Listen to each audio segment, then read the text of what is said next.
Welcome to Pop Culture Mad Children. I'm Mike Bongiorno. Welcome back. Today, I am joined by Miss Nadia Kader. Hello, Nadia. Hi, Mike. Welcome back. Today, we're having a mini-sode, and we are talking about a show nobody watches but you. And now made, Future Man from Hulu. It's created by Kyle Hunter and Howard Overman, and it's produced by Seth Rogen and his buddy Evan Goldberg. Did you guys ever think that I'd be doing something more with my life? Every day you walk into work, you're curing disease.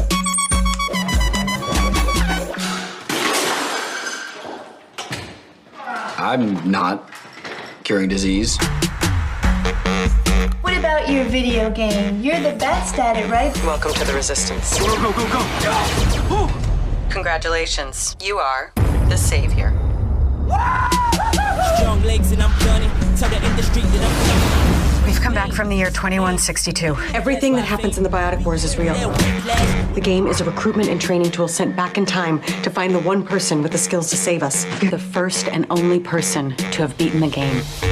That's The Last Starfighter. It's the exact same plot as the movie. What's a movie? Is this part of your arsenal of weaponry? No, please don't. That's a signed... Oh my God! I paid my only Bitcoin for that! You're the key to stopping Elias Kronish. That man's research leads to the annihilation of the entire human race. No, he's working on a cure for herpes. It's what we're fighting here. The good fight. Well, you're telling me that a cure for herpes is what brings down all of mankind?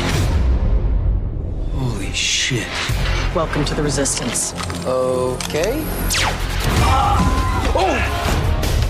We have to go back in time. We killed baby Kronish. Absolutely not. You cannot kill a baby. They're invincible. No, they are helpless and they're very soft. Perfect. Easy kill. If we can stop him from getting herpes, he never creates the cure. And we can stop this whole cycle before it even begins. We cock block him. Here's a little something I brought with me from the future. Yo, Tina! You know that new dance move your little brother Michael was looking for? Well, wait till you see this! You need to blend in. It's time travel 101. Heads on table! We are from your time! I love the 80s! You're telling me you've been back and forth through time just to avoid killing me? Yeah. I thought that time travel was gonna be fun. This whole mission is insane. What did you think? This was a game? Yeah, because I bought it at a game store with my birthday money.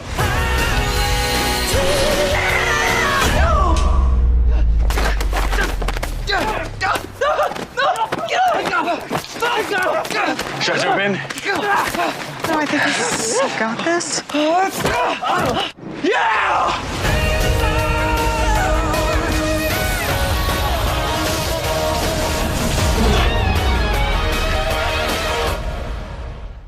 So you got me to watch it, which I thought I had heard about it and thought that's not a good show, but it's good.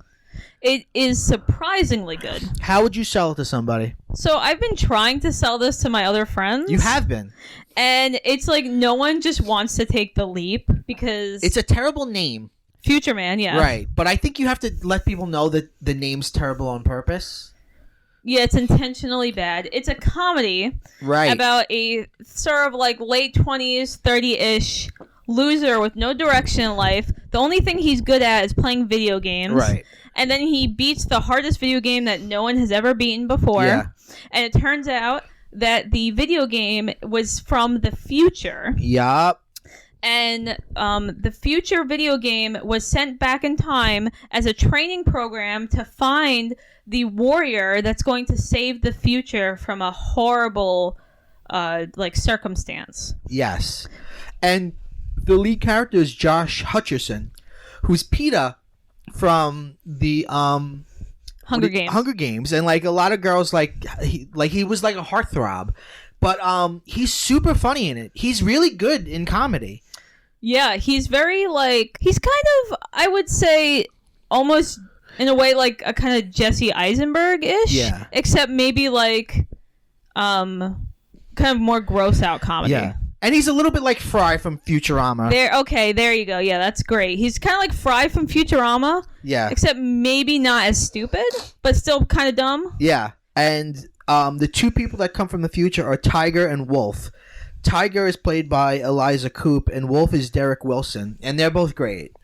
They're both great as kind of this like really serious survivalist from the future. Yeah. They call mouths rat holes. Because they eat rats and live in the sewer. What else would you call where you shove rats? At one point, they see someone kiss, and they're like, ew, they went rat hole to rat hole. There's no kissing in their time. Yeah, people. I think one of the funniest kind of throwaway jokes was where sex is purely utilitarian. It's really just to sort of release tension. Yeah. So Josh comes like after he sees the future people, he goes somewhere else in the house. He comes back to his room where he left them, and they're just having sex and then trying to talk to him. Right. What do they call it? They call it like powering up or something like that. something like that. Right. Which is just like, and it's so uncomfortable for him. And they're like, "What are you talking about? We're just releasing tension and bonding as a team." Yeah. We should also say that if you're like, well, that sounds like the plot to Last Starfighter. It is. And the main character says it immediately. He's like, you mean like when he beats the game and Wolf and Tiger come down to him, or they use a time travel device and they go, you beat the game, you're the person we've been looking for, and they tell him, he's like, this is the plot to Last Starfighter. But it's also like there's Back to the Future in it, and there's a lot of sci-fi in it. Yeah. But it's sort of it's not trying to pretend like it's got a new idea. It does things in new ways, but it's very upfront with the idea that like it's been done. Yeah. I also like that's part of the character's knowledge. Right, that's sort of because they thought that if you beat the game you must be a great warrior, and he wasn't, and he's kind of a loser. So at first they're like, this was a terrible idea. You give us nothing. You add nothing to this team. But the only things he adds are a little bit of empathy, because he's always like, we can't kill people. And he helps them because he knows time travel stuff from movies. He's like, he goes like, this is time travel 101. You can't do this. So that's how he fits into the team. Yeah, it works really well. Yeah. Because if you imagine Tiger or Wolf just go back in time to complete their mission, which is to murder a scientist, right, that inevitably, ends to the destruction of the world because of his trying to find a cure for herpes, creates a super... Right. like a super vaccine that protects humanity from all diseases. The great Keith David plays the scientist, Dr. Cronish. Oh, he's perfect. He's got that amazing voice, and you guys know him from everything, especially They Live.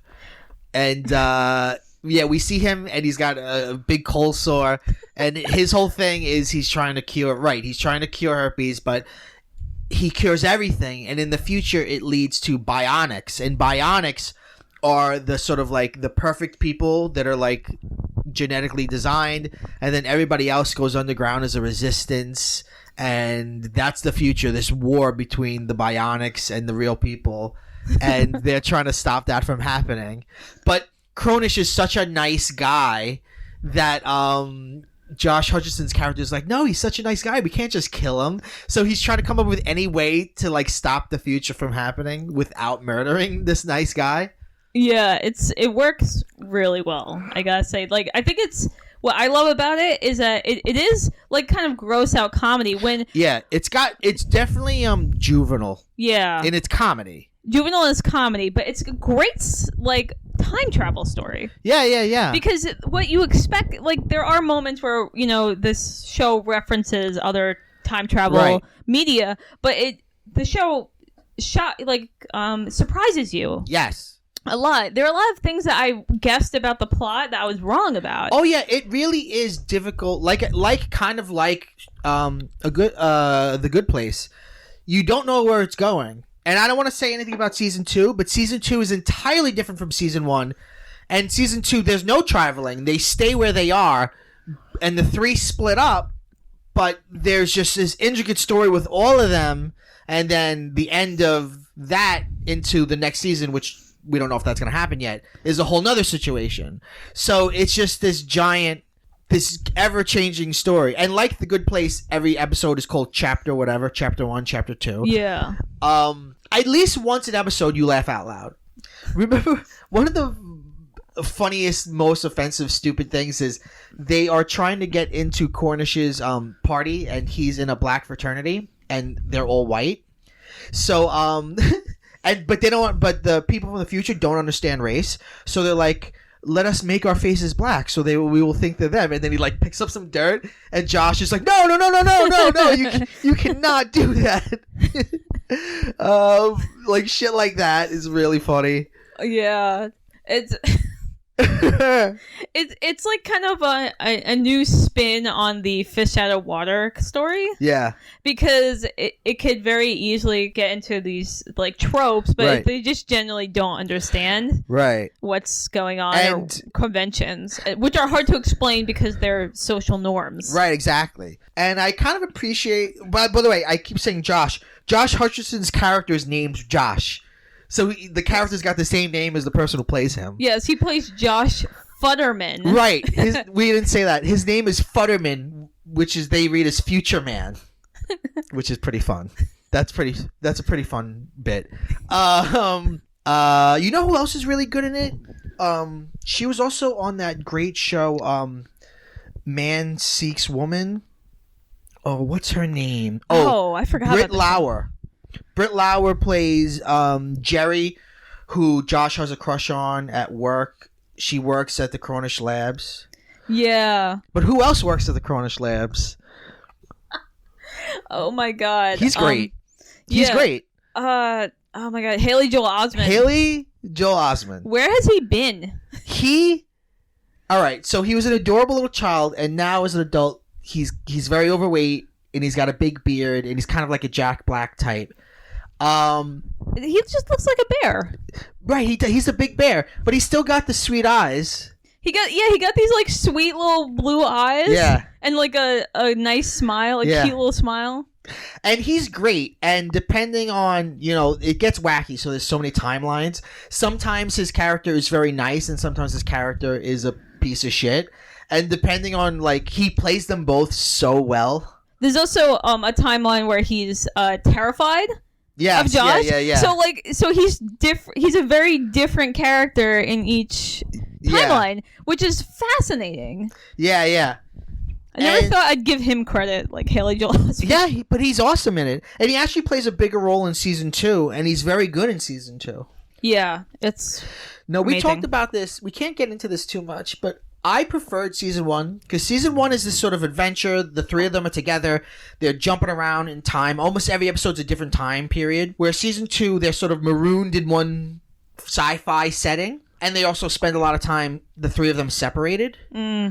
And Wolf's story, I'll just say, I didn't like. Okay. Every time they went back to him, I was like, I don't like what he's doing. All right. Especially because you knew that it would not last, because the three will have to come back together at some point. But you said you really liked Season 2. Well, can you say why you liked it without explaining too much? I can try. It might sound a little vague, but I think Season 2 subverts a lot of Season 1. Oh, sure, absolutely. That's what I like about it, is that it challenges our assumptions about these characters and how they function. Yeah. I also think, without getting too much into it, Season 1, Tiger was trying to find her family because they're all orphans in the future. They're all orphans living in a sewer eating rats, right? Yes. Her fondest memory is is her killing a rat and then finding a dead body that has a sugar cube in its hand, and she grabs the sugar cube and licks it. That's her best memory. And what I love about that is that the body is so gray. Yeah. So it's probably been there for weeks. Yeah, they have such horrifying lives. And every time they talk about their childhood, it's always horrifying, which is funny. Yeah.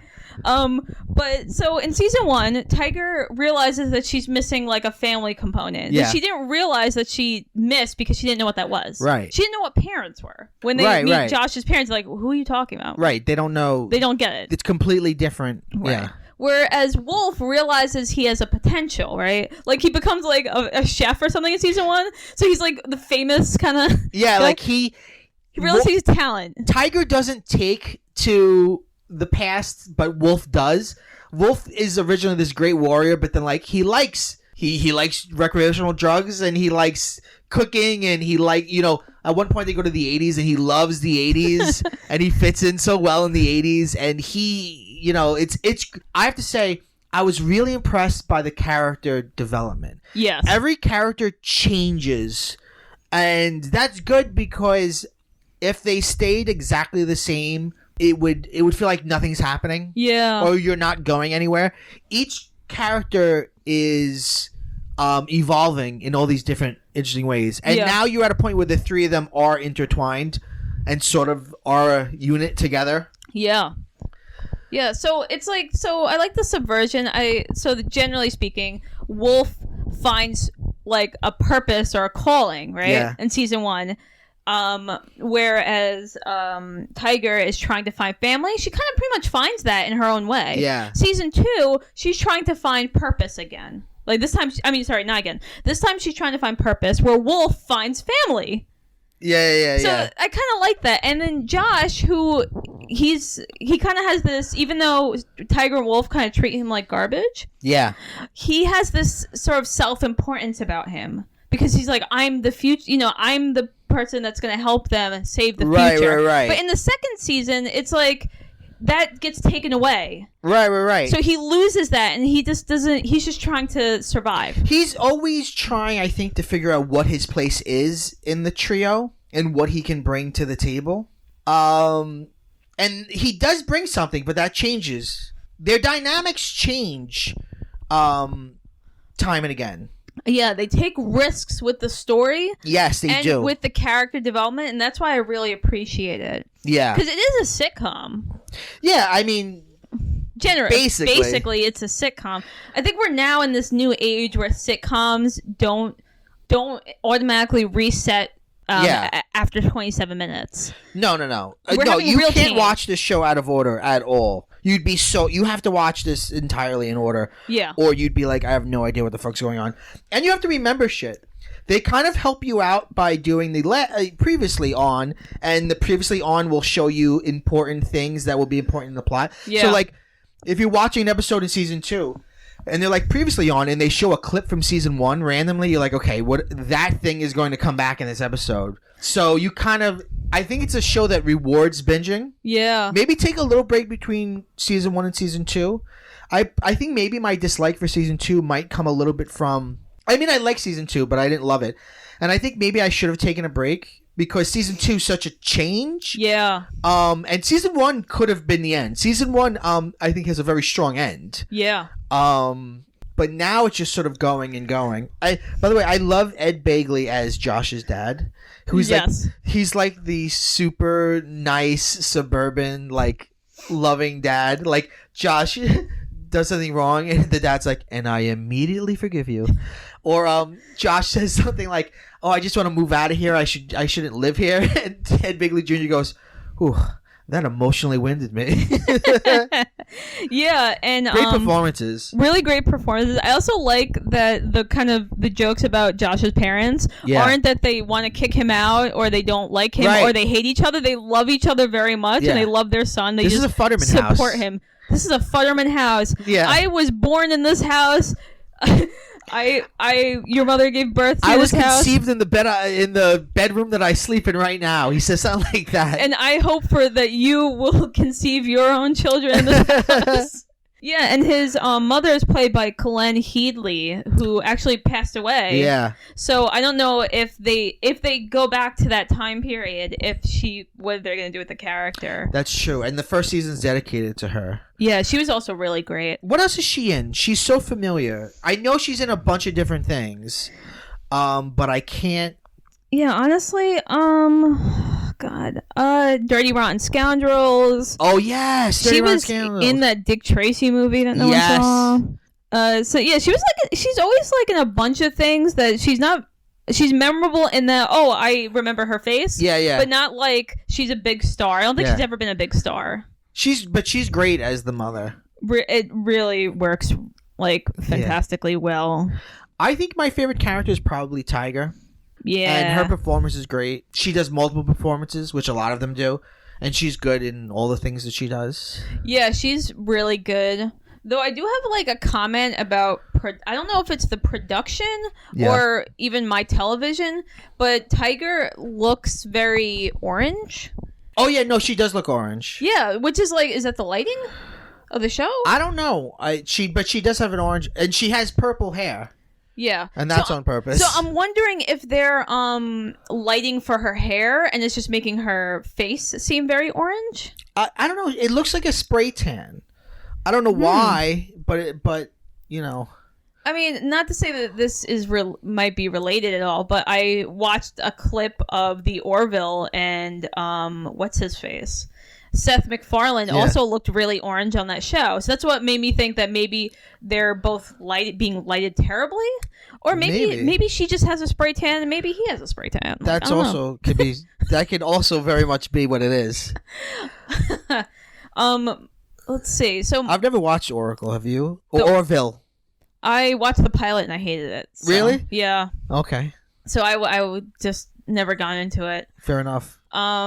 Yeah, so I would say my favorite character would be a toss-up between Tiger and Haley Joel Osment's character. Stu. Yeah. Yeah, because he's just... Because how different he is, it makes me wonder more about what is his real personality. Like, yes. Because it's totally dependent on the timeline. Right. That's very true. I like how also, like, everything they do affects them. Like, at some point, Tiger goes back to the 50s and lives in the 50s for a little while in the South. So even though she's this, like, angry, tough person, sometimes she'll just, like, have this Southern charm that comes out of nowhere that's, like, ridiculous. I don't know if this is much of a spoiler, but in season 2, they talk about their time when Wolf talks about his time in the 80s. Yeah. And he retroactively destroys Terminator 2. Yeah. And it's just because he hates James Cameron. Oh, well, that we can talk about this. There's an episode early on in season 1 where they go to James Cameron's house because they have a time travel device, and the time travel device is what fuels it is Cameronian, and it's called Cameronian because James Cameron discovered it in the bottom of the ocean. And so they sneak into James Cameron's house, and he's not there, but like they talk to his AI. Yeah, it's a smart house being run by an AI. Yeah. Oh, and that's when what do you call it? Wolf learns Navi from Avatar, and then for the rest of the series, sometimes he just says Navi words, which is hilarious. When he wants to like evoke sort of gravitas. Yeah. And then what's funny is on the screen, the subtitles would be like in the Avatar font. Which is really funny. Yeah, so the AI is an acronym that spells out Sigourney. Yeah, Sigourney. So good. And Awkwafina is one of the people that Josh knows, and I thought she was the voice of Sigourney, but I might be wrong. It sounded like her. It did sound a little like her, but I don't think it was her. I'm not sure who voiced Sigourney. Yeah, I can't find it. I also liked Paul Scheer and Awkwafina. Yeah. Being the comic book people or the video game people. Yeah. That because it's like Josh considered like they're kind of on friendly terms with him. Yeah. But it doesn't also seem like they are friends with him. He kind of seems kind of more like a loner. Yeah, they like make fun of him. Like Josh is constantly being made fun of by everyone except his parents, who are super supportive of him. Yeah. I also like. But no, Cornish is nice to him too. Oh yeah, which is funny because Cornish is a brilliant scientist who runs this facility, but he's got a super close relationship with the janitor because Josh is the janitor, and they're like best friends. And he's super nice, and then Josh has to like find a way to not kill him to save the future. Yeah, and the key to curing all diseases is badger semen. Is it badger? It's possum. Possum. So they keep so many dead possums. So like the running joke of the facility is like they go through so many possums. There's a possum incinerator. At one point, there's a detective character that's doing his own thing, and he opens up this waste basket, and it's like full of dead possums. He's like, "What the hell do you people do here?" He's also a great villain in the first season. He's great because he's just like a grizzled cop archetype. Yeah, where he's just like all scarred up. Yeah, and he's trying to find justice for his dead partner. That Wolf and Tiger killed. Yeah, because they were just. They like people. Incidentally kill him in like the first episode, and then like that guy like becomes a major like thing throughout time. He's searching for them. Well, there's a really funny bit where he goes to his partner's wife's house to tell her that her husband died, and she's there and she's pregnant. And she's like super nice, and then like she's like, "Oh, my family's visiting," and then like all the family comes out, and it's like 30 people there, and they're all so happy. Yeah, they're like, "Oh, are you gonna tell us good news about my husband? Wait, let me get his father. Oh wait, my mother's here." And then there's like 30 people. What's the good news? It's so funny. It really is a very funny show, and it's good sci-fi. Yeah, it's great sci-fi. I love science fiction as a genre. Yeah. I'm not always a huge fan of science fiction shows or movies. Yeah. But this one I think really hits it out of the park. I think if you like Futurama, I think you'd like it. If you like Rick and Morty, I think you'd like it. Yeah, it has a kind of a bit of a nihilistic. Yeah, it's got a darkness to it for sure. Darkness to it. Yeah, and also if you like. But there's a lot of dick jokes. There's a lot of dick jokes. Like I have to like preface this because. We didn't talk about this, but when Tiger and Wolf first materialize into Josh's bedroom, he's jerking off to the tiger avatar on the video game screen. Right. So they come into his bedroom while he's jerking off, and then he comes on Wolf. Yeah. And that sets the tone for Wolf hating him for the whole first season. That's the Seth Rogen production. Yeah. He's there like, add more common penises. That's what the kids like. There's a lot of cum jokes. That was my theory too. Like, so there's like these really great writers like writing the show, and then Seth Rogen walks into the room like, add a cum shot here. Okay. There's so many dicks in it. There's so many dicks in it. Yeah, there's a like a penis prop later on, and it's huge. Yes. It's just like so big and floppy and hairy, and I'm just like, oh my god. Right. It has a warrior's mane. a warrior's mane. Oh, it's so good. I do hope they get a third season.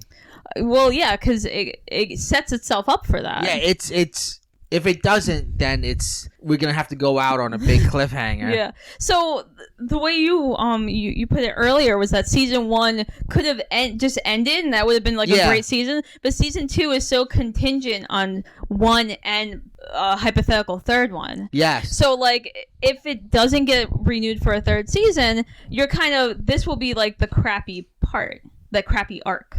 But maybe if it does, I think it will bridge better, and it'll be really great overall. Yeah, because it seems by the setup that season 3 is going to have them together more. Because I feel like their dynamic together is really, really good. Yeah. And there are whole episodes in season 2 where it's just one or the other.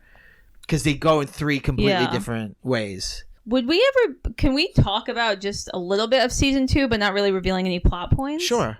I think my favorite moment in season 2 was when they realized they have to get to a certain, like, down a hallway. Yeah. Right? So that's so good. So there's a hallway scene, and they reboot this evil AI, right? And the hallway is filled with like weapons, like guns that shoot off automatically. Right. So what Josh figures out, and he does like this math, so it takes 11 seconds for the AI to reboot. Right. So when it hits the 11 seconds, we just jump back in time because we're moving in time and not in space. Right, because they have a time device that they just hold. Yeah. And they can touch each other and they all jump. Right. So they have to they've only got 11 seconds to go down a hallway that'll take like 3 minutes, but they have to just keep using that same 11 seconds. Yeah, so So that's his idea, but he doesn't think through ethically. Right. Because when he does that, they hear themselves from 11 seconds ago. So they keep jumping, and there's just multiple versions of themselves going down this hall, running down this hallway. And some of the older ones give up. They're like, wait, we don't matter anymore. You're like, wait, we could hear them in the front, so that means we're the ones in the back, so we're going to die when these turrets start up again. That was a really good sci-fi mind bender. Remember the short story we read, the man who folded himself? Yeah, that was excellent. That's a classic. What was that? It was at the 70s or 80s? It was the 80s. It's more than a short story. It's like a little novella about time travel, and it gets fucking weird. And it reminded me of that. When you stretch it so much, you kind of break it. And even you, when you're watching it, you're like, wait, does that make sense? Yeah. There's and that's the man who folded himself. It's like a man who travels through time but only interacts with himself, which is actually breaks the time travel mold, really, because in time travel stories it's usually the rule is you avoid yourself, right? Where he only interacts with different versions of himself. And he meets a female version and fucks himself, and it gets crazy. It gets really insane. And there is a scene in season 2 where where Josh interacts with past Josh, and it's like them dealing with, which one of us is getting out of here. Right. So that's what I really liked about it, is that it dealt with those ethical questions, but there's no clear-cut answer here. And it deals with other sci-fi things, like what is AI? Yeah. What's the morality behind AI? What's the morality behind death? Is it, if you save a bunch of people, is it worth killing one innocent person to save other people? Yeah, absolutely. But then there's swinging dicks. then there's swinging dicks. Then there's an orgy scene. Then there's a future where just people having sex is so important. Right. That the whole it's set in days. So certain days of the week, all the children in the city has to be moved so that everyone can have sex, and it's just loud sex. The sewing, they call it the sewing. So all the people who aren't part, the virgins, have to entertain the children. They all sing and with play loud music, so the kids don't hear. So they don't hear the parents having sex. Yeah. So it's that nonsense with really great ethical time travel. Yeah. Which is why I keep trying to get people to watch it. It really is. You know what it is? I remember when it came out a few years ago, Hulu did play a trailer for it a lot, and I remember having to watch it. But that trailer, I think, didn't get the tone right. It just shows stuff from the pilot and from the trailer. I was like, this looks really stupid. Yeah. Not in a good way. Well, I feel like this is a hard show to sell in a pilot. That's true. Because, a trailer. Because a trailer has, a minute to sell you on an idea. So the idea is, this is a really epic science fiction time travel story, but there's also dick jokes. So if they only do dick jokes, they're going to get the people who only want dick jokes, and they're not going to like the time travel. They're going to be bored by the time travel stuff. Right. If they do only science fiction and time travel, you're going to get all the nerds who want a sci-fi story, but then they're seeing dick jokes. Yeah. And that turns you off. Yeah, absolutely. So that's really tough. It's a tough thing to sell. Yeah. So you just gotta that's why I keep trying to push people to just, you know what, maybe dick jokes aren't your thing, but there's a really great story here. Yes, and good characters. And really great characters and character development. And it's obviously a show that doesn't have a lot of money, but they use their money well. I think the special effects are really great. It looks good. It looks good for clearly a show that doesn't have all the money in the world. Yeah, I gotta say. By the way, The Man Who Folded Himself was 1973. Oh, excuse me. Written by David Gerald. So pick that up. That's also fun. Yeah. It's only 110 pages or something. Yeah, it's short. It's weird. All right. I think we did it. Guys, go watch Future Man and listen to more Pop Culture Man Children. You can find Pop Culture Man Children everywhere podcasts are available, like a Google Play or Apple Podcasts or Stitcher or Spotify even. And you can also follow at Pop Culture Man Children on Instagram. Nadia, thanks for being here. Thanks for inviting me, Mike. It's always a pleasure. All right, we'll go bye-bye. Go bye-bye.